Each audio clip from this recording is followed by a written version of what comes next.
स्वभावचिन्मयानन्दं कृपापूर्णं जगत्पतिं हरिषड्वर्गजेतारं नित्यानन्दगुरुं भजे।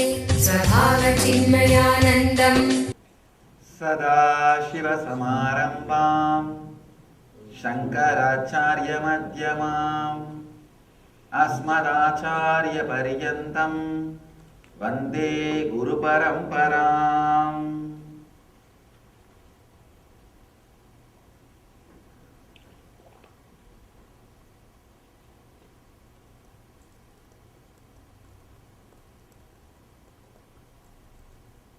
I welcome you all with my love and respects.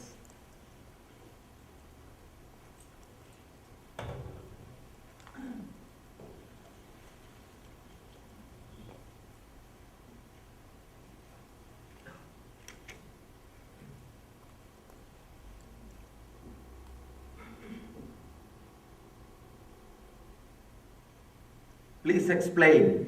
When I become thoughtless, I'll be unable to function in society and work to make a living. These are called hypothetical questions. And I can say hypocritical questions. Understand? Before you start practicing itself, you have started planning for you already started planning about its after effect. What will happen if this happens? What will happen if that happens? First thing, the moment you say, when I became thoughtless, after that, you can write anything after you became thoughtless, that's all. Not before that. When you start imagining and creating problems, nobody can find solutions. This is an imaginary problem. Actually, a person who has become thoughtless will work at least few hundred times more than normal human being. He will be productive to the society. He will be productive to the whole world. Only one thing will be missing. The constant irritation and suffering you are carrying now will not be there. That's all. Except that there won't be any other difference. There will not be any other difference. You may miss just your irritation and your suffering. That's all, nothing else.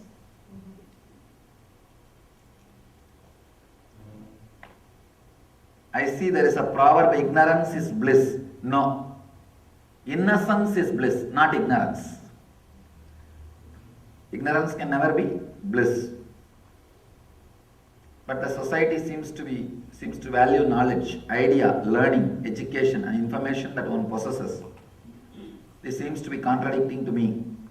If so, how can one be ignorant and still possess wealth of knowledge? Having tremendous knowledge and not being egoistic about it is what I call innocence.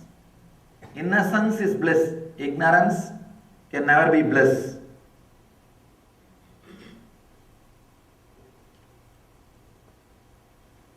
Just this one clarity, one click is enough. Innocence is bliss, not ignorance. That's enough.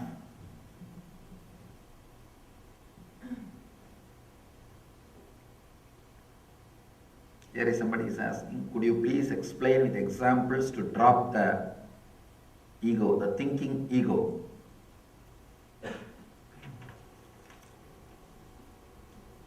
There's a very beautiful story from Ramakrishna. One person comes to Ramakrishna and says, Master, my husband is threatening me continuously that he will become a sannyasi. Ramakrishna laughs and says, never bother, a person who threatens will never do. The dog which barks will never bite. So don't bother, he will never do. He tells a beautiful story, how a person will become Swami, sannyasi. One couple was fighting with each other. And that guy was threatening, I will become a sannyasi. She said, she was crying, what you are threatening me that you will become a sannyasi. The brother, younger brother of that person, he comes and says, please don't bother, don't worry. This fellow, he says about his elder brother, this fellow may talk, but he will never become Swami. The person who talks continuously will never become Swami. She asks, then who will become Swami? He says, if you want to see how a person becomes Swami, just see now. He threw all his clothes and took one towel and tied it around his hip and became a Swami. Left everything and went away. He says, the sannyas happens only in this way. One moment, a clear, strong decision, that's all. Understand?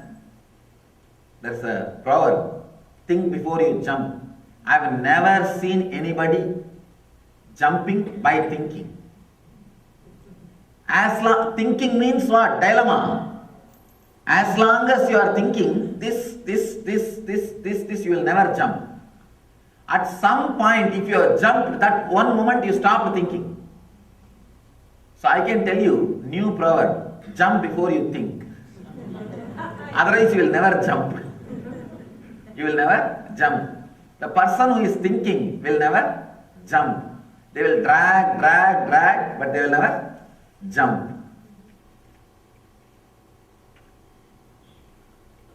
Bite my nails frequently when I am anxious or serious or during thinking. Is it a sign that I am not aware or not in conscious or mental disorder? I don't want to say mental disorder, can be a habit. I have seen too many small things are also become a very complicated thing. When you start giving a big idea, disease, this, that, all those things, and I don't think it is that big problem. Understand? Even a small thing, people come and tell me sometimes, Swamiji, I don't get sleep in the night. I tell them, perfectly alright, then work, that's all. And daytime lie down, when you feel like sleeping, lie down. See, whatever is said and done, you have one important automatic mechanism in you. When your rajas is exhausted, you will settle down in tamas. Anybody you can trust. When my restlessness is over, my body will automatically retire to rest. He does not need sleeping pills. You don't need. The problem is, you are put in a very unnatural routine. Unnatural routine. Second thing, you are not enough inspired to follow that routine. First problem, unnatural routine. Second problem, you are not inspired enough to live that routine. Third problem, very important problem, your body intelligence is not allowed to make even small changes. Understand? There is no such thing at particular time you have to sleep. There is no such thing at particular hours you have to sleep. One day if you don't feel like, don't bother. Do not start thinking, I think from today I am developing insomnia. And so many ads, especially when you see in the TV, what you will naturally do? You will start comparing with yourself. Another big difficulty, even I cannot speak all these things openly here because there are so many legal complications. So now I have to make a disclaimer. No, better consult your doctor before you start practicing these ideas. Anyhow, the pure cosmic energy that speaks through you, is it also the same cosmic energy that speaks through the Christ, Buddha and every other enlightened beings? Naturally.